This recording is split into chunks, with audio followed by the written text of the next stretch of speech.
The following presentation, created by Group 309 on croup, outlines the causes, symptoms and outcomes of the condition, as well as the different treatment approaches used by health professionals in managing mild, moderate and severe cases. Croup can be caused by several different viruses and occurs most frequently in children aged between 6 months and 3 years. Viral causes of croup are most commonly linked to parainfluenza viruses 1 and 3. Other causes include influenza A and B and a number of various viruses as listed on the slide. The symptoms of croup are due to the obstruction of the upper respiratory tract, caused by inflammation of the tracheal walls leading to the narrowing of the subglottic region. Symptoms of croup include a barking cough, inspiratory stridor, congestion, and fever. Onset of symptoms tends to occur quickly and is usually more severe at night. Croup can be life-threatening, though it is common for children to experience a mild form for an average of 2 to 7 days prior to developing severe forms of the condition. Children who are left untreated are at risk of dying as a result of respiratory failure. Croup causes an estimated 1 death in every 30,000 child deaths, as reported in various sources. Mild symptoms associated with croup are often experienced by the child for a short period of time.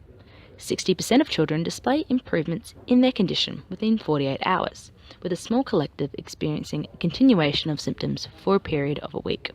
The best outcome for a child who is left untreated for croup is for the symptoms to subside naturally after the 48-hour period, or at most after a week, without intervention or medicine. In these instances, the least expensive approach to treatment is managing the condition symptomatically from home. This approach encourages increased fluid intake to reduce the thickness of mucus in the respiratory tract, as well as administering antipyretics to reduce fever and discomfort. Humidified air inhalation was also once considered a primary intervention. However, a systematic review by Moore and Little of 3 randomized controlled trials found that humidified air did not substantially improve the outcomes of children with mild to moderate croup and is no longer recommended for home treatment. In severe cases where the child is at risk of intubation, nebulized adrenaline has been found to improve obstructive airway symptoms within 30 minutes of administering, as supported by a Cochrane systematic review of 8 randomized controlled trials. This treatment is the most effective approach to managing severe croup cases. However, this approach is not effective for those with mild croup.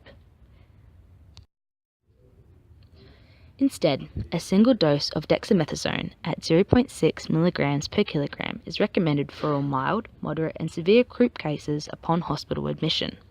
A single dose of prednisolone at 1 mg per kilogram may also be used instead, as both corticosteroids decrease swelling in the laryngeal mucosa.